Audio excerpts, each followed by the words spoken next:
antes de aparecer la fotografía digital, ya se hablaba de la gran inflación de imágenes que aportaba.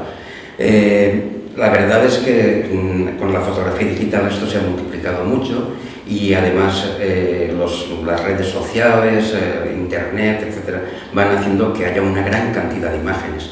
Pero de todos modos yo pienso que la mayor parte de las imágenes que se producen digitalmente tienen fecha de caducidad. Son imágenes que se producen con una fecha de caducidad ya, como es las fotografías que se hacen con los teléfonos móviles o con muchas cámaras, que una vez las ha visto el que las ha realizado y las ha enseñado a quien está en compañía suya, ya dejan de tener validez y muchas veces se borran o desaparecen. También los discos duros se estropean, cuando se cambia de ordenador uno pierde una gran cantidad de imágenes.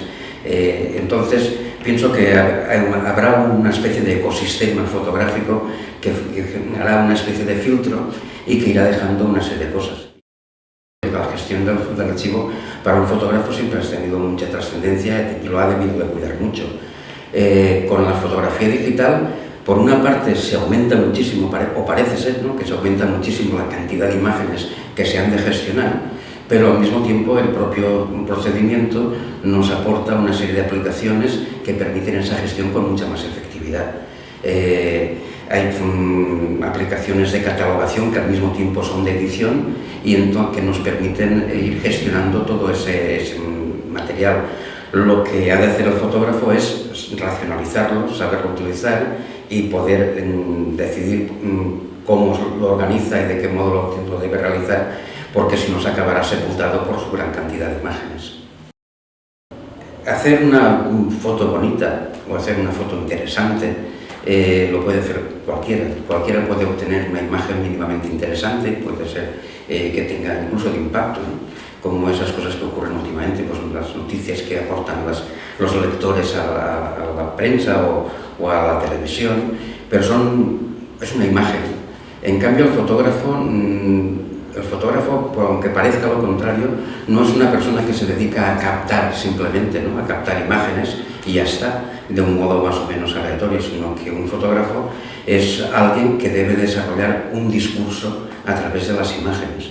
Y para eso hace falta tener un concepto, y ese concepto se ha de plasmar en una cierta narrativa o dentro de un discurso coherente y además compacto. No hay una receta, pero sí que hay una serie de cosas que el fotógrafo debe tener en cuenta, ¿no? Debe saber qué fotografía y por qué lo fotografía o para qué lo fotografía, en primer lugar. Luego debe de plantearse cómo lo aborda, de qué modo va a abordar, cuál es el punto de vista que más le interesa, las distintas posibilidades que ofrece el medio con el tema que quiere abordar.